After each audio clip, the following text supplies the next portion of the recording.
कहते हैं सुबह का ब्रेकफास्ट बहुत इम्पोर्टेंट होता है और सुबह सुबह कुछ अच्छा टेस्टी खाने को मिले तो सबका मन खुश हो जाता है। लेकिन सुबह टाइम भी बहुत कम रहता है, तो इसी कम टाइम में अगर कुछ अच्छा हेल्दी और टेस्टी खाने को मिले तो हम झटपट से बना सकते हैं। तो चलिए इसके लिए हम एक बोल में 1 कप उड़द दाल ले लेंगे और दूसरे बोल में 2 कप हम पोहा लेंगे। अब जिस बोल में हमने दाल लिया है उसी बोल में 3 कप हम चावल ले लेंगे। जो चावल आप रेगुलरली यूज़ करते हैं वही ले सकते हैं। अरवा चावल ले ले, उसना ले ले, कोई बात नहीं। चलिए अब दाल चावल को हम साथ में भिगोएंगे और पोहा को हम अलग भिगोएंगे। तो रेशियो बड़ा ही सिंपल है, 1 कप दाल, 2 कप पोहा और 3 कप चावल। चलिए मैंने दोनों चीज़ों को अच्छे से धो लिया है।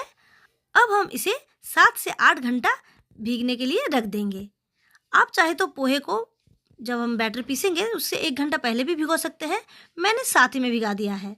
मैं ये दाल चावल दोपहर में भिगा रही हूँ तो रात तक ये अच्छे से फूल जाएगा, तो रात में हम बैटर को पीस सकते हैं। चलिए मैंने दाल चावल के साथ 2 चुटकी मेथी भी डाल दिया है। अब दोनों चीज़ों को हम रख देंगे। चलिए 7-8 घंटा हो गया है। अब रात का टाइम है, हमने डिनर भी कर लिया है। अब मैं इसे ग्राइंड करके फर्मेंटेशन के लिए रख दूँगी। तो देखिए दाल और चावल जो है वो अच्छे से फूल गया है और जो पोहा है वो भी एकदम सॉफ्ट हो गया है। तो चलिए पहले हम पोहा को पीस लेंगे। मैंने तो पोहा साथ ही में भिगो दिया था, पर अगर आप साथ में नहीं भिगो रहे हैं तो एटलीस्ट 1-1.5 घंटा पहले ज़रूर भिगो दें।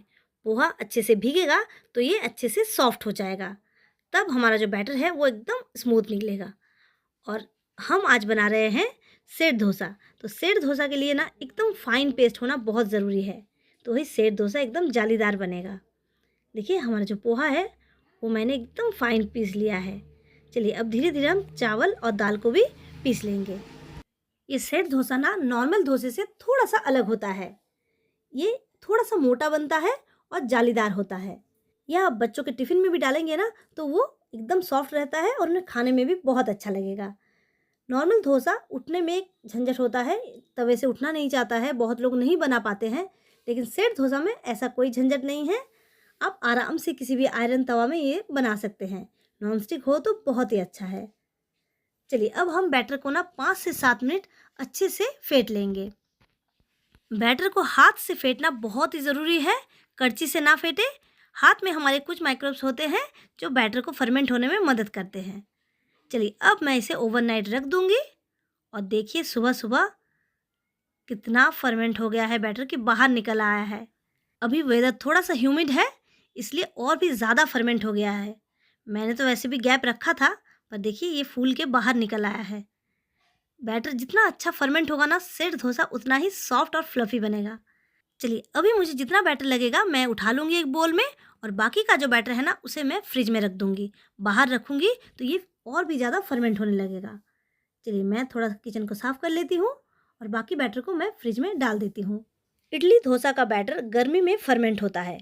अभी तो ह्यूमिड है वेदर में और थोड़ा गर्मी भी बहुत ज़्यादा है, तो ये अच्छे से बाहर फर्मेंट हो गया। अगर थोड़ा सा ठंडा हो वेदर तो आप इसे किसी बंद जगह में रख दें, किसी कबर्ड के अंदर या माइक्रोवेव के अंदर भी आप रख सकते हैं।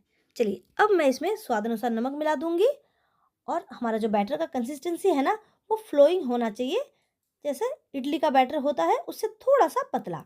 सेट डोसा बनाने के लिए बैटर तो हमारा बिल्कुल रेडी है, पर मैं बैटर को 10 मिनट के लिए साइड में रखूँगी और इसके साथ खाने के लिए मैं बनाऊँगी वेज कोरमा। तो ये बहुत ही जल्दी बन जाता है और सेट डोसा के साथ बहुत ही अच्छा लगता है खाने में। चलिए इसके लिए हम एक बर्तन में पानी ले लेंगे और इसमें हम क्यूब में कटे हुए आलू, गाजर, बीन्स, अगर बीन्स ना हो तो बरबटी भी डाल सकते हैं, और थोड़ा सा नमक डाल के इसे उबलने के लिए रख देंगे। जब तक सब्जी उबल रहा है हम एक मसाला बनाएंगे। इसके लिए मैंने थोड़ा सा नारियल ले लिया है, साथ ही में डालेंगे 5 से 6 काजू। इसी के साथ 1 चम्मच खसखस, 1 चम्मच धनिया, 1 चम्मच जीरा और 1 इंच अदरक का टुकड़ा डाल देंगे।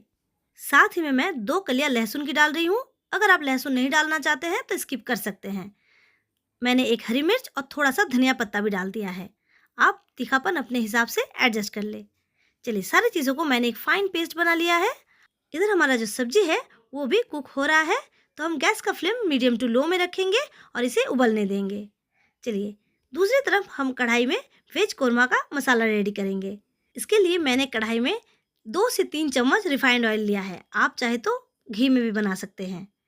चलिए अब हम इसमें डालेंगे दालचीनी, लौंग, इलायची, तेज़पत्ता और मैंने एक स्टार एनी डाला है। चलिए जैसे ही गरम मसाला चटकने लगेगा हम इसमें डाल देंगे बारीक कटा हुआ प्याज। प्याज को हम लाइट ब्राउन होने तक भूनेंगे, बहुत ज़्यादा भूनने की ज़रूरत नहीं है। वेज कोरमा की स्पेशलिटी है कि बहुत ज़्यादा भुनता नहीं है, हल्का हल्का ही हमें इसे चलाना है। मैंने इसमें एक मीडियम साइज़ का प्याज डाला था और साथ ही में एक मीडियम साइज़ का टमाटर भी डाल दिया है। दोनों चीज़ों को अच्छे से थोड़ा सा चला लेंगे और फिर हम डाल देंगे हमारा तैयार किया हुआ मसाला। चलिए अब मसाले को हम हल्का सा फ्राई कर लेंगे। बहुत ज़्यादा फ्राई करने की ज़रूरत नहीं है, बस हल्का सा 3 से 4 मिनट हम इसे चलाएंगे ताकि अदरक और लहसुन का जो एक स्मेल होता है कच्चा, वो चला जाए। अगर आप लहसुन नहीं यूज़ कर रहे हैं तो इसे और भी कम टाइम आप भून सकते हैं, मतलब 2-3 मिनट चलाएंगे तो भी चलेगा। चलिए अब हम इसमें डाल देंगे हमारे उबले हुए सब्जियाँ। सब्जियाँ डालने के बाद ना हम इसे मीडियम टू लो फ्लेम में 10 से 12 मिनट के लिए पकने देंगे। इससे हमारे सब्जियाँ अच्छे से कुक भी हो जाएंगे और जो मसाले का खुशबू है वो सब्जियों में अच्छे से आ जाएगा। देखिए जो आलू है वो लगभग पक गए हैं।